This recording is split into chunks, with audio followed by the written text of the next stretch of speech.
Hello, welcome to this week's Coffee Chat. We are back. We've had a week off, but we haven't gone anywhere. Back. Well, as in we had a week off coffee chat. Yeah, true, because you went away. I was away. That's why we haven't been able to do it, because Jake went on holiday. Well, yeah, I mean, you could have done it. No, we're not doing it without you. I just wouldn't have been in it, and I'm sure We'd the have coffee sung, chat we had watchers sung would have empty been fine chairs with and empty that. tables. Okay. That would have been a bad Yeah. thing. Yeah. But yeah, I was in Portugal, so Very had a nice. lovely time. Good. Good. We Good. missed you. We did. Yeah, and Alfie missed you as well. Yesterday we What was it like when you? So picked it was him up? funny because Alfie's a dog, by the way, you know this. oh They know. I follow. no, them. my little Alfie. Alfie was staying with Emma's parents for the week, and they were giving him loads of attention. There was like 7 of them in the house, so he probably loved the fact that there was always people around. But so I was a bit nervous for when we went to see him. In case he didn't love you anymore. Well, in case he was like, Switched all right, sides. I'm used to having 7 people. Okay. I'm not going to give you attention. Yeah. Because he's sassy like that. He's such an attitude. And then and then we turned up, and it was a bit unfair because Emma went in first, so Okay. he like jumped. He was like so happy to see Emma, but the problem is because I then went in behind Emma, he wasn't so bothered about me because he's Oh, now mate. seen Emma. But he is now. He was Good. Yeah, you've won him back over. Slept all right and he settled back. yeah Good. settled in well. Has he put any more size? Because he's getting quite chunky. He definitely has grown. He's definitely grown during that time. So, yeah, I think he's only going to grow for another like month and a half until he's about 6 months with that size dog. That's probably no bad thing, because he would be a bit of a unit if he carried on. Yeah, I know. He's getting Got pretty broad big back. for a cockapoo. But Emma's going to weigh him today because they need to give him worms. It's very exciting. No, worm tablets. No, They're worm gonna give him tablets. worms. Like, as Give in, him worms. they're not going to give him. Yeah, you need to change your vet if they're going to give him worms. Because they give him the worm tablets, so they got to weigh him. So I'm interested to see how close he is to that 10 kilogram Okay, mark. So yeah, that's Alfie. good lad. How's your week's been? Yeah, good. Yeah, good. We had our son Jonah and his wife Susie down for a Nice. flying visit. Went to see James Bond. Oh yeah. How was it? Oh. Because I've heard so many mixed reviews. We can't Well, say a lot we about can't give it. you any spoilers if you want to go and see it. What because- was amazing is we hadn't heard any spoilers, and I really appreciated that because there's quite a few twists, and I think it would ruin it. If Well, that's a we spoiler. talked about. You don't know what kind of twist, left No, twist, right. right twist. Yeah. So yeah, I couldn't believe that we hadn't found anything out. We were purposely trying not to, but you just thought, yeah. Sounds like we you would have enjoyed done. it. It was a It was really good good. film. Yeah, we had some good seats, and A it was really good enter Daniel it was a Craig's good- legacy. group of people in the cinema. Good group of Yeah, sometimes You you don't go. chat to them, do you? Yeah, No. sometimes you go and you sit next to someone who's got a massive Oh, I popcorn had- this side, I and a had a huge wrestler. nachos this Okay, side, and yeah. I had All right, this I see. individually wrapped ball sweets I in see. front of you. So it wasn't like everyone came like dressed as James Bond and you're like, No, oh, no. There was a certain amount of what? I had wrestlers next to me. Did you? It was really annoying me. You had wrestlers. Every in the quiet bit, they just put their hand inside Oh. one of those stand-up. It was an aero balls bag, I think, and I was like, "Why are you doing Why are this?" you And I doing think that? my You got fixed. microphone You got was fixed on them. getting worse. Yeah. But yeah. I'm unsure whether I'm going to go watch James Bond because I've never really been a James Bond kind of guy. Yeah, if you don't know, Um, I had to watch Spectre the day before. Oh, really? So I have seen some of them, but I'm not really.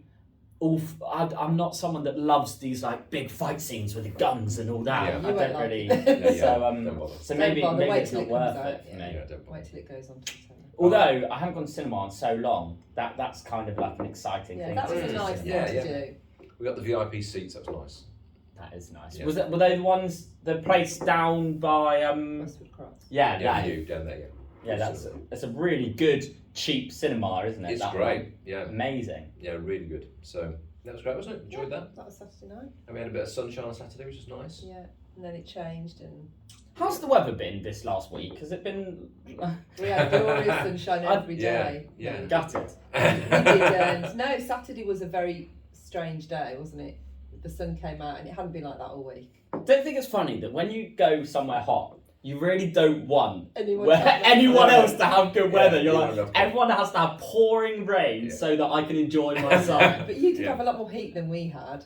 We were expecting it to be like 23, 24, and it was 28, 29. So we did not have every anything day, like so we that. didn't. Don't worry. No. So yeah, I'm glad you had good weather. But obviously, good. since we've done the last coffee chat, you started the new. The series Life called Try Life series. Try. Yeah, we've done 2 of those now. So do the introduction. So you're gonna have to recap the introduction and Jeff. Tell us about Jenga. Well, yeah, that's our graphic because I think Jenga is a great example of you have to try in Jenga. And I was surprised actually looking up the official Jenga rules. I did a test on the first talk, didn't I? And said, what do you think the official rules are? Do you think you're allowed to touch any block till you find one that moves? Or do you think you've got to go with the first block you touched? And virtually everybody thought it was the second one. But Jenga rules are. I can't believe that it's not. But now it's the first one. You can basically go around until you find a block that moves and then you can move it. So because I think we then played it with our small group, didn't we? we played the giant version of We it. played, well, like a mid. Apparently, there is even bigger. Yeah, I mean, it's very tough. Giant. But actually, if we were going to do it twice, but it actually took ages because the tower went very high and we didn't have time to play it twice. The first time we played it with You Can Touch Any, but actually you did need to do that because sometimes you just would have touched it and there was no way, and that was the game over. So actually, I'm with Jenga that I think it made it more fun to be able to go around. I agree with the official rules because I think if I'd have committed, or most people on the first one they touched, that would have been the end of the Some game. people were playing it that way. They were visually looking for the and they were determined to go with the one they picked. To be fair, it's not a very fun game if like the third time someone tries it, it falls down, you've got to build it back up. Exactly, and I think that's why Yeah. Chris Heathfield couldn't cope because he wanted to just go in and just touch one, but we kept saying, you can touch But yeah, one. the essence of the first talk, the introductory talk, was the only failure is the failure to try. So, but we're so focused on failure that we get focused on, we don't want to fail, therefore we don't try. But actually, the only real failure is the failure to try stuff.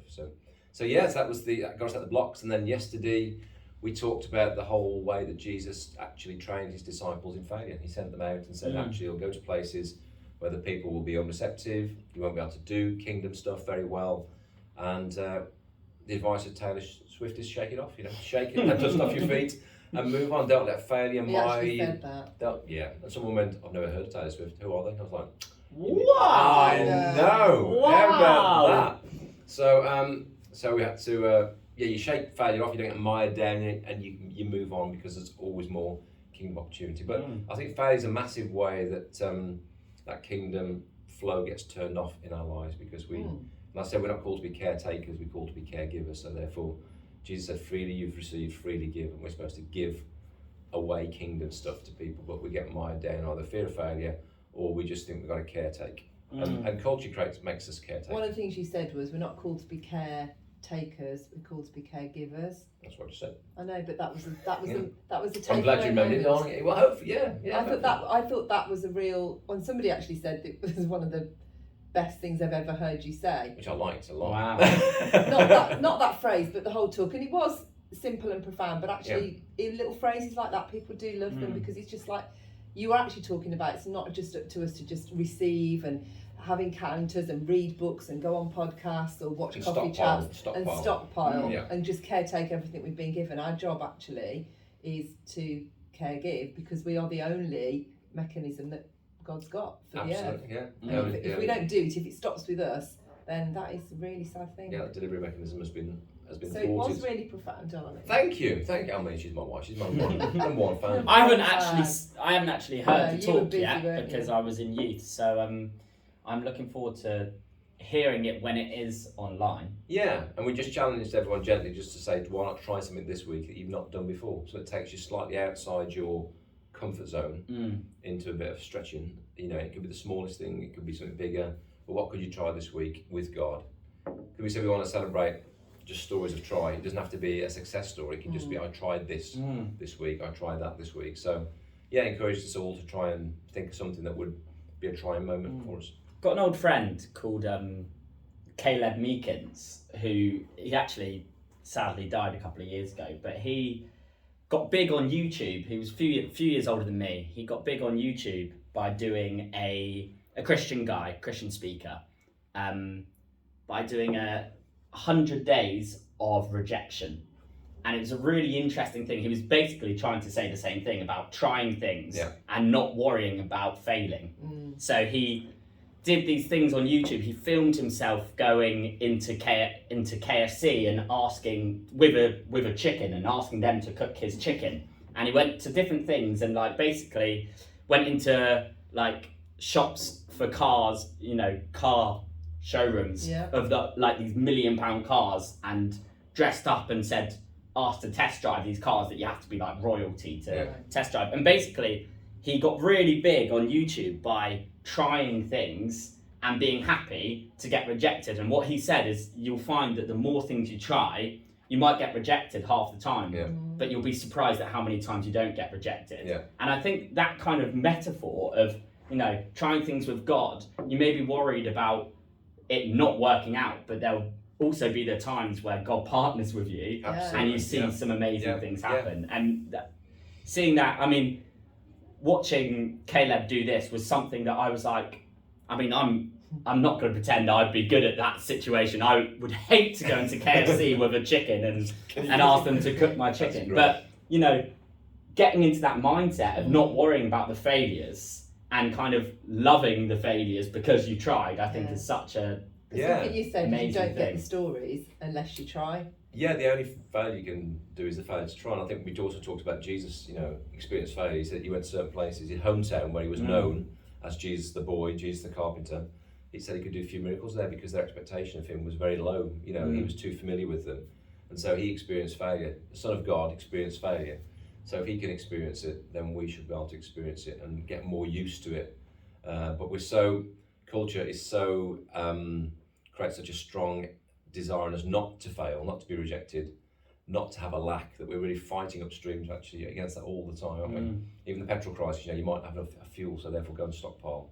Toilet rolls, stockpile, you know, make sure you've got enough of everything just in case you have a lack. And I think, so it's a real countercultural thing to put yourself in a place where you might be rejected and put yourself in a place where you might not, you know, you step out and actually it doesn't work out quite as you'd hoped. But all the great stories like that of people actually, I'm going to try something and see what happens. And so. What was it? Did he do things that he knew he would fail at? Yeah. That absolutely he knew that people would fail. But I was dare say sometimes he thought he'd fail actually. Did any of them not fail? Yeah, there are some really amazing. I mean, if you want to check it out, go on YouTube and type in 100 days of rejection, because there are some amazing stories where you would think absolutely no chance would that work. And you know, I don't want to give too much away because it's worth going. Hey guys, sorry the camera cut out right at the end of our coffee chat this week. I was telling a story of Caleb Meekins at the time, and I was calling it the 100 days of rejection, but actually it's my 40 days. So if you want to find out about it, type in on YouTube, my 40 days, Caleb Meekins.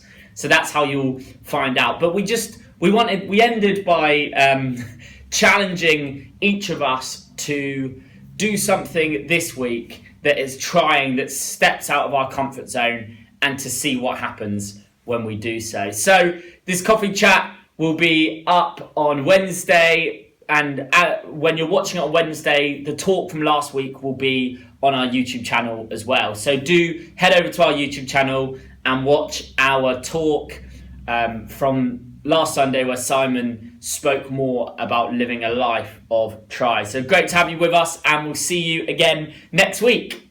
Bye.